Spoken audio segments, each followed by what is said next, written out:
As you can see, there's quite a bit of nuance in this discussion, as well as some serious hand-wringing, and that includes news just yesterday that wording for the issue on the ballot has inconsistencies, right? The measure proposes using gross receipts tax revenue bond money to pay for the project, but then later refers to them as general obligation bonds. All right, the general consensus is this was just an administrative error, as these kinds of projects are usually funded through the GO bonds. But Senator Feldman, does this just sort of reinforce one of the arguments that we've heard here, that this whole project has been rushed through the process just a little too much?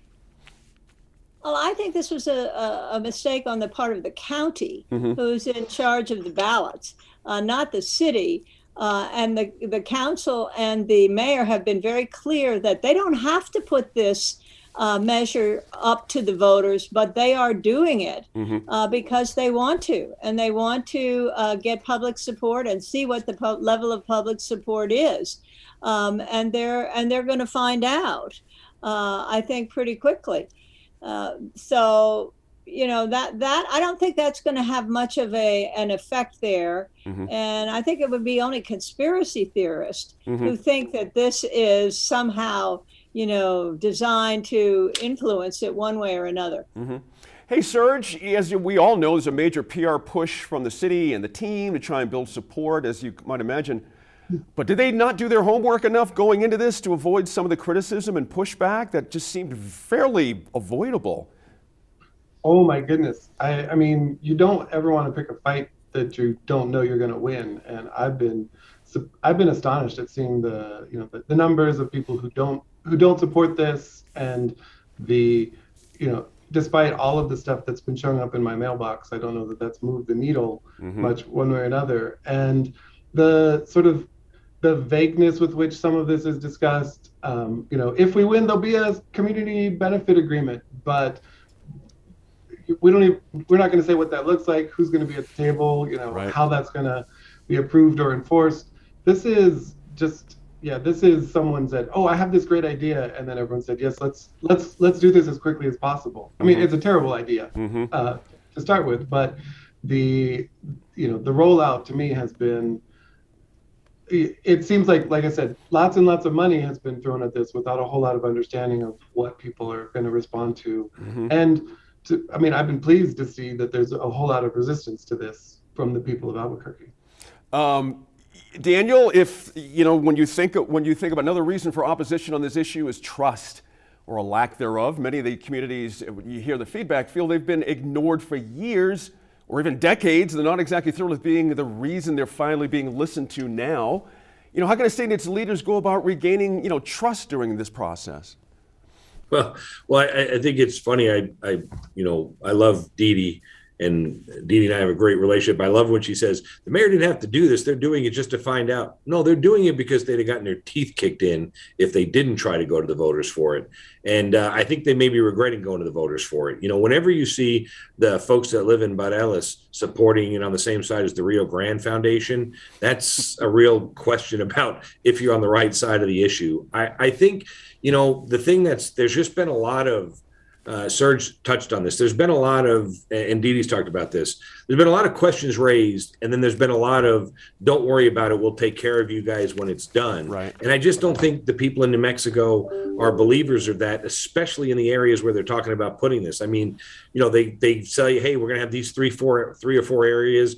Nobody's ever told you where the final area is yet. They have said that they have eliminated one of them, but they're not sure which of the other two, which just makes everybody else on the outside say, all that means is the people that have the money haven't bought up all the property yet. That's why they're not telling anybody where it is. So I think that this thing is wrought with problems. It didn't help to have that, COVID come along, teachers quitting, hospital workers, the problems with the Albuquerque Police Department and the Sheriff's Department that we're having. And now everybody's out saying, well, that $50 million could sure, even though it wouldn't be used for that, that's not the public's perception, right? That's the public's perception is you're wasting $50 million. Good point. So at the end of the day, I've always said, look, I'm not opposed to, first of all, I think they should be congratulated for going to the voters. Dee Dee's right. They didn't have to go to the voters. And I think that whenever they go to the voters, I've always been an advocate saying, let the voters speak. I'm just surprised that there's not a communication with the University of New Mexico to try to figure out how to cut that number grossly in half,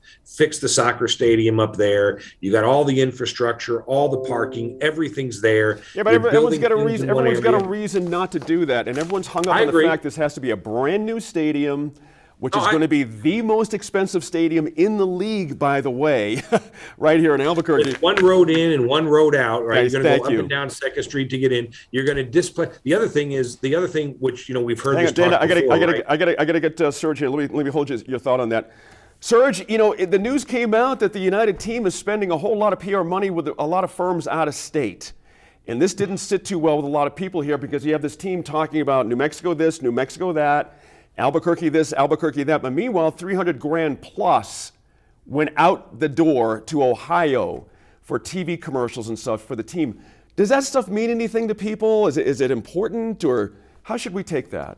No, I think it's very important to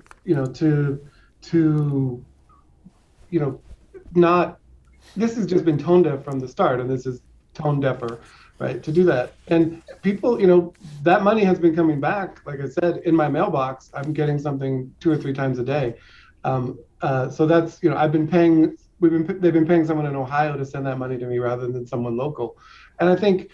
To say, we're New Mexico United and, all of the things about how this is the state's team, and to then spend all that money out of state it's maybe more revealing than anything else, and makes me question significantly the sincerity of this, retroactively, in fact, about sort of the New Mexico United message that they've been trying to. And it comes on the heels that late in the game, suddenly they found $10 million they could have mentioned, early in the process here, meaning the owners of the team. Senator Mayor Keller has been a vocal supporter of the bond proposal, as we all know, although he said he will respect whatever decision voters make. And so the question I got to ask is aligning himself with the stadium deal, is it one or the other? Is he if he gets reelected, does he lose a stadium? Does he lose both? Does this hurt his chances at the poll? How does this all sort of intersect to you?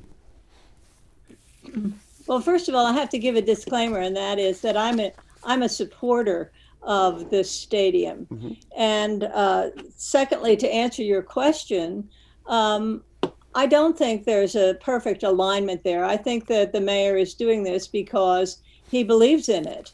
And he believes that we need to take a leap to change our downtown and our community. I think what you've heard here. Let me ask you something, Senator. Why not just pour $25 million into downtown and fix it? Why does it need a stadium? Because you need an anchor. Imagine what downtown would have been like if 25 years ago we had invested in a festival marketplace, or during the term of Jim Baca, if we had put the Isotope Stadium downtown rather than where it is now. Mm-hmm.